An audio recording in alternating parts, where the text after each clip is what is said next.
Quem convive com os borrachudos sabe muito bem quanto eles incomodam. Eles atrapalham o serviço na lavoura, em casa, não deixam as crianças sossegadas nas escolas. Muitos desses transtornos podem ser evitados se tivermos maior respeito ao meio ambiente, cuidando dos rios, das plantas e animais. Para controlar o borrachudo é preciso, em primeiro lugar, que você conheça esse inseto. Sua vida, suas relações com o meio ambiente, sua alimentação e como ele se multiplica. Esse é o assunto do vídeo que você vai acompanhar agora.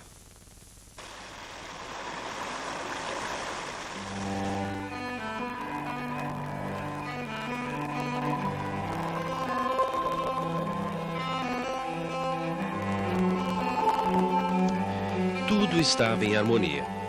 Animais, plantas, águas, o ar e até mesmo o homem viviam em perfeito equilíbrio com o meio ambiente. Mas foi exatamente o homem que começou a estragar tudo. No início, por necessidade. Depois, pela ganância do lucro fácil, degradou o solo, acabou com as matas em busca de madeira, exterminou animais na caça, na pesca e poluiu os rios.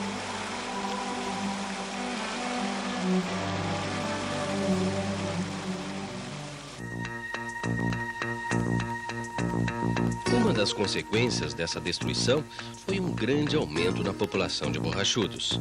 Isto porque o homem afetou diretamente o seu ambiente. Destruiu drasticamente os inimigos naturais desses insetos, ofereceu seu sangue para as fêmeas e lançou os próprios dejetos e dos animais nas correntes de água. Quem convive com os borrachudos sabe muito bem o quanto incomodam as picadas desses bichos. Em alguns casos, essas picadas infeccionam quando são coçadas e se transformam em feridas.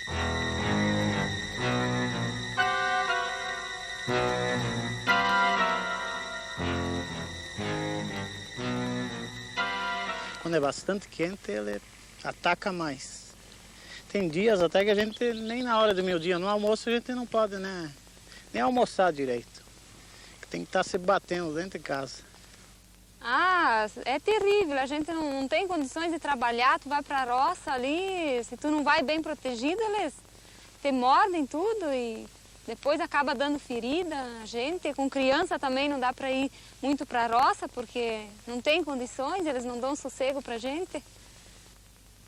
O criador às vezes pensa que o problema do borrachudo é uma praga mandada por Deus, como se fosse uma praga mandada, mas não é. Essa é uma praga que nós estamos criando.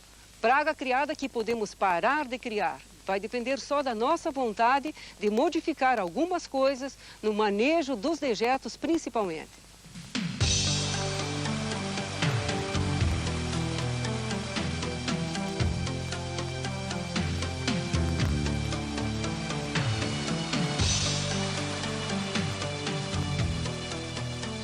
Para combater o borrachudo, é importante que você conheça a vida desse inseto.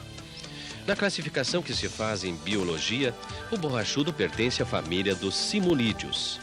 São insetos pequenos, de cor escura, pernas curtas, asas largas e aspecto corcunda.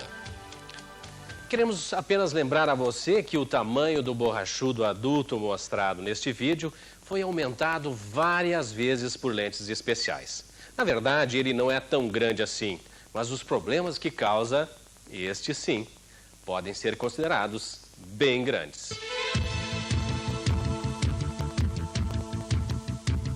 Os borrachudos estão no mundo inteiro. Existem em todos os lugares onde há água corrente suficiente para permitir o desenvolvimento de suas larvas. O seu nome popular muda em algumas regiões do país. Por exemplo, no norte e nordeste são conhecidos como pium. As espécies de borrachudos do sul do Brasil não transmitem doenças. Já outras espécies existentes na Venezuela, África e na Amazônia transmitem uma doença causada por um pequeno verme.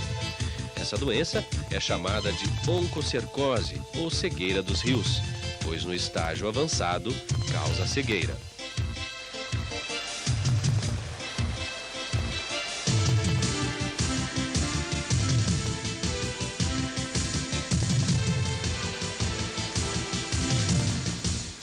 Os borrachudos passam por 4 fases no seu desenvolvimento: ovo, larva, pupa e adulto. Os ovos são postos em riachos encachoeirados. As fêmeas fazem a postura em pedras ou folhas na beira dos riachos. Cada fêmea põe em média de 400 a 500 ovos. Os ovos permanecem aí durante 3 ou 4 dias. Essa coloração castanha que se vê sobre a folha são ovos de borrachudo. Cada fêmea põe até 500 ovos, mas várias fêmeas colocam os ovos no mesmo local, indicando que é um local apropriado para a criação dos filhotes. Só nesse ponto há milhares de ovos de borrachudo. Dentro dos ovos se desenvolvem os filhotes. Estes filhotes também são chamados de larvas. Na água com correnteza, as larvas se fixam em pedras, folhas e galhos. Permanecem nessa fase por 18 dias. É nesse período que a larva pode ser atacada por seu maior inimigo, o peixe, principalmente o lambari, o cascudinho e o bagre.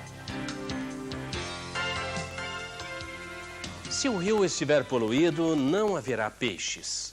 E um rio sem peixes significa que haverá cada vez mais um número maior de larvas de borrachudo se desenvolvendo. Depois de 21 dias, a larva passa para a fase de pupa. Ela constrói um casulo em volta de si e respira dentro da água. Dentro do casulo, a pupa vai passando por diversas transformações até tornar-se um inseto adulto. Esse período leva de 2 a 4 dias. Depois disso, o adulto sai do casulo para a água e chega até a superfície dentro de uma pequena bolha de ar. Na superfície da água, a bolha estoura e o borrachudo sai voando à procura de alimento. Veja agora em movimento.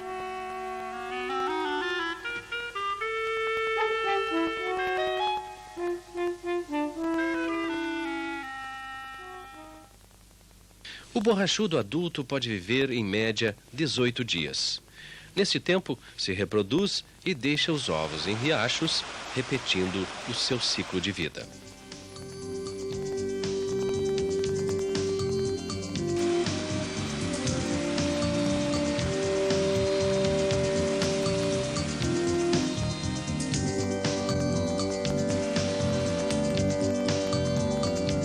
Na natureza, os borrachudos machos se alimentam de néctar de flores, de suco das frutas e seiva das plantas. Apenas as fêmeas atacam os animais e o homem para se alimentarem. É que para amadurecer seus órgãos reprodutivos, as fêmeas precisam de pequenas quantidades de substâncias que existem no sangue. Algumas espécies de borrachudos se especializaram em sugar o sangue de diversos animais. Assim, algumas atacam aves, outras preferem o sangue de cavalo, outras ainda atacam gado e assim por diante. Felizmente, um número muito pequeno de espécies de borrachudos se adaptou para atacar o homem.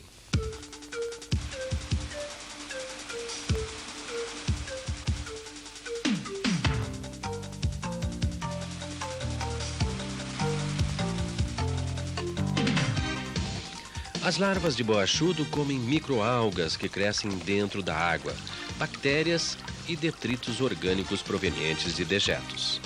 As pupas não se alimentam. Existem condições ideais para o desenvolvimento descontrolado do borrachudo. É importante que você conheça quais são estas condições. Só assim é possível evitar que esta praga continue incomodando a vida de tanta gente.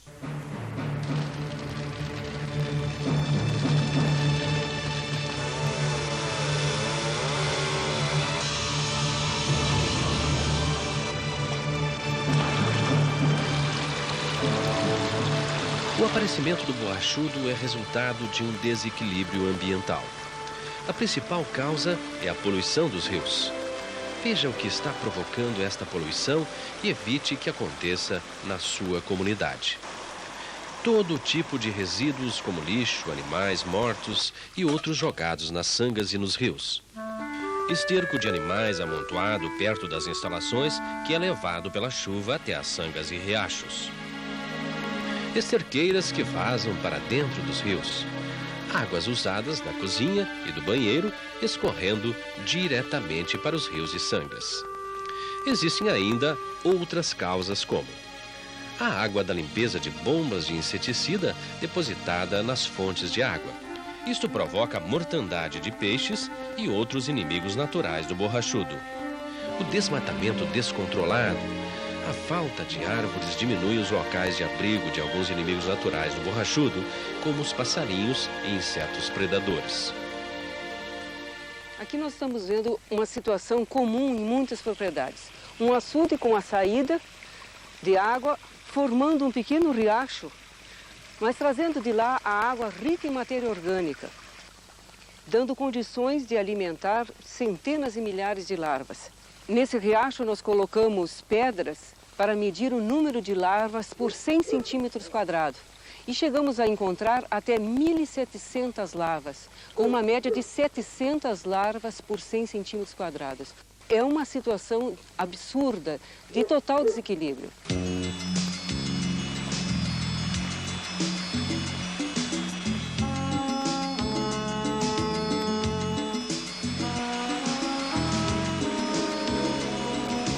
O estudo da ecologia do borrachudo tem mostrado que existem muitos inimigos naturais, tanto de seus ovos, como das larvas, das pupas e dos adultos.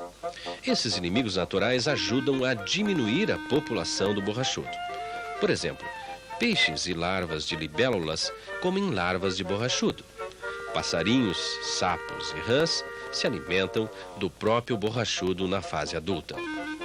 A descoberta de bactérias que causam morte só de borrachudos e pernilongos permitiu a fabricação de um novo tipo de inseticida. O inseticida biológico Bacillus thuringiensis, variedade israelensis, conhecido por BTI. Devido ao curto período de tempo que o borrachudo leva para se desenvolver e reproduzir, as aplicações do inseticida biológico devem ser feitas a cada 15 dias. É bom lembrar que essa prática exige o acompanhamento de um técnico especialista nessa área. Para o combate do borrachudo, nós usávamos antigamente produtos químicos. Mas a partir de 88, quando a Epagre começou a fazer a pesquisa com produtos biológicos, um deles é o BTI, fizemos vários testes e vimos que o BTI é um produto que controla muito bem as larvas do borrachudo. Mas eu gostaria de recomendar ao pessoal que não usem BTI logo de saída. Antes de começar a usar o BTI, devemos fazer todas aquelas medidas de controle mecânico, as limpezas dos rios, evitar que se jogue dejetos ou lançar excrementos dentro das águas. A água é um patrimônio universal e deve ser preservado. O BTI entraria só em último caso, como aquele perfumezinho que depois que a gente toma o banho, depois de limpo os rios, daí nós vamos largar um pouco de BTI se for necessário. Os moradores dessa comunidade se uniram e declararam guerra contra os borrachudos. Este deve ser o primeiro passo para se conseguir sucesso nesta luta. Através de mutirões, os rios estão sendo limpos e os borrachudos cada vez têm menores chances de se multiplicarem. A prevenção é a forma mais inteligente e barata de controlar o borrachudo. De nada adianta realizar campanhas comunitárias temporárias se os moradores de cada região não observarem algumas práticas importantes para contribuir no combate desta praga. Veja quais são estas práticas. Evite que as fezes humanas e de animais sejam depositadas diretamente nos rios. Enterre ou queime os animais mortos ou restos de animais. Não jogue lixo doméstico ou tóxico nos rios. Coloque em locais apropriados, como lixeiras e depósitos para lixo. Evite a pesca predatória. Refloreste com plantas nativas e exóticas as nascentes e beiras de rios. A sombra das árvores nos riachos diminui a postura das fêmeas por falta de luminosidade. Quando possível, escove as paredes das barragens e canais esgotadores de açudes. Nos viveiros de piscicultura, alterne as saídas de água de 20 em 20 dias. Faça mutirões para a limpeza de rios e córregos. Retire todo tipo de entulho e folhas que ficam dentro da água. As larvas costumam se fixar nesses locais. Quando começou o trabalho de controle do borrachudo, a gente nunca disse que ia acabar com o borrachudo, era um controle biológico, a gente sempre falava isso, né? Por exemplo, se mordia 100 borrachudo em mim por dia, hoje me morde 10, eu estou muito feliz, né? Então, acho que a gente está satisfeito com isso, acho que houve muito ganho em cima desse trabalho de borrachudo, né? Hoje a gente vê a cachoeira limpa, né? Vê uma água mais limpa, acho que houve muitos ganhos, acho que trabalhar com borrachudo, acho que não é só eliminar o borrachudo, tem a natureza em si ganha em geral, né? Agora a gente anda livre, né? Tem liberdade para andar com menos roupa, né? Então eu acho que isso aí já é um grande passo. E o outro é que eu acho que é melhor para a saúde, né? Agora a gente vive muito mais feliz, podendo vir desfrutar das nossas cachoeiras e sem o problema do borrachudo. Vale a pena relembrar que foi o homem quem causou o desequilíbrio. O grande número de borrachudos é apenas uma consequência. Para começar a reverter esta situação, cada um de nós deve fazer a sua parte. Só assim podemos voltar a viver em paz, em perfeito equilíbrio com o meio ambiente. Assuma você também esse compromisso.